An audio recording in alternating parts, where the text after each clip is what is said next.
തറനീക്കി പുറത്തെടുത്തതിൽ മറനീക്കി നേര് പുറത്തു വരുന്ന സമയമാണ്. ഈ നിമിഷത്തിലെ ഈ മണിക്കൂറിലെ ഏറ്റവും പ്രധാനപ്പെട്ട ക്രൈം വാർത്തകളിലേക്ക് തന്നെയാണ് നമ്മൾ ആദ്യം പോകുന്നത്. 24 ബിഗ് ബ്രേക്ക്. തൃശൂർ എരുമപ്പെട്ടിയിൽ അസ്ഥിക്കൂടം കണ്ടെത്തിയ സംഭവം കൊലപാതകമെന്ന നിഗമനത്തിൽ പോലീസ്. പ്രതിയെന്ന് സംശയിക്കുന്നയാൾ ഇപ്പോൾ ജീവനോടെ ഇല്ല എന്നാണ് നിഗമനം. മരിച്ച സ്ത്രീയെ ഇതുവരെ തിരിച്ചറിയാനായിട്ടില്ല. ശ്രീകുമാരൻ തൃശൂരിൽ ചെയ്യുന്നു. ശ്രീജിത്ത്, 3 വർഷമായി ആൾപ്പാർപ്പില്ലാത്ത വീട്ടിൽ നിന്നൊരു അസ്ഥി കണ്ടെത്തി. ഈ അസ്ഥി തറ കുഴിച്ച് അതിന് മുകളിൽ കോൺക്രീറ്റ് ഇട്ട് അതിന് മുകളിൽ അടുപ്പ് കെട്ടി നിലയായിരുന്നു. അതായത് ഒരിക്കലും ഈ അസ്ഥി പുറത്തു വരുന്ന ലക്ഷ്യത്തോടെ കുഴിച്ചിട്ടതാണെന്ന് ഉറപ്പായിട്ടുണ്ട്. ഇപ്പോൾ നമ്മുടെ മുമ്പിലുള്ള പ്രതിസന്ധി കൊല്ലപ്പെട്ടത് ആരെന്നറിയണം. കൊലപാതകം ഇപ്പോൾ ജീവിച്ചിരിപ്പില്ല. പോലീസ് അന്വേഷണം ഇനി എങ്ങനെയായിരിക്കും, ഏത് രീതിയിലായിരിക്കും അന്വേഷണം പുരോഗമിക്കുക? ഈ കേസിന്റെ ഏറ്റവും പുതിയ അപ്ഡേറ്റുകൾ എന്തൊക്കെയാണ്? സുഹൈല്, ഞെട്ടിക്കുന്ന വിവരങ്ങളാണ് വടക്കാഞ്ചേരി എരുമപ്പെട്ടിയിൽ നിന്ന് പുറത്തു വരുന്നത്. ഇക്കഴിഞ്ഞ ഞായറാഴ്ചയാണ് അടുപ്പ് തറ കുഴിക്കുന്ന സമയത്ത് ആ പ്രദേശത്ത് ഒരു അസ്ഥികൂടം പായിൽ പൊതിഞ്ഞ നിലയിൽ കണ്ടെത്തിയത്. എന്തായാലും പോലീസിന്റെ അന്വേഷണം ആദ്യഘട്ടത്തിൽ ഒരു 40-45 വയസ്സിന് മധ്യയുള്ള ഒരു സ്ത്രീയാണെന്ന് ഫോറൻസിക്കിന് തുടക്കത്തിൽ തന്നെ ബോധ്യപ്പെട്ടു. എന്തായാലും ഇവരുടെ അരയിൽ ഒരു ഏലസ് ഉണ്ടായിരുന്നു. ആ ഏലസിൽ ഖുർആൻ വചനങ്ങൾ എഴുതിയിട്ടുണ്ടായിരുന്നു. അപ്പോൾ കൃത്യമായ രീതിയിൽ ഇത് ആരാണെന്ന് കണ്ടെത്താനുള്ള ഒരു നീക്കമായിരുന്നു പോലീസ് നടത്തിയത്.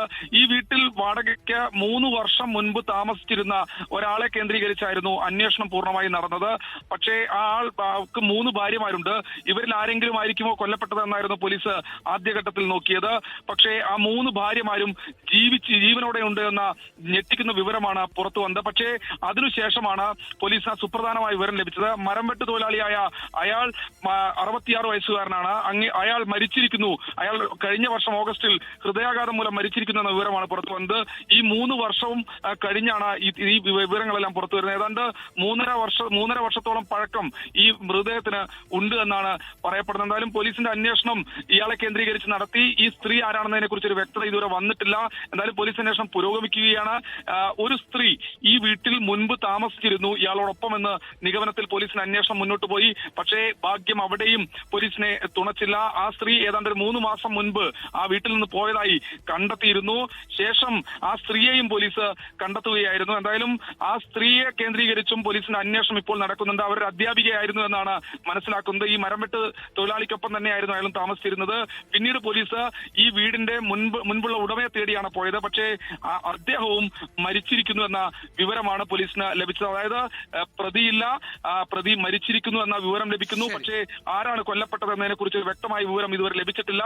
എന്തായാലും നിരവധി സ്ത്രീകൾ ഈ വീട്ടിൽ വന്നു പോകാറുണ്ട് എന്ന് പറയപ്പെടുന്നുണ്ട്. എന്തായാലും പോലീസിന് അന്വേഷണം പുരോഗമിക്കുകയാണ്. കൊലപാതക സാധ്യത തള്ളുന്നില്ല. ഫോറൻസിക് സർജനുമായി നമ്മൾ സംസാരിച്ചിരുന്നു.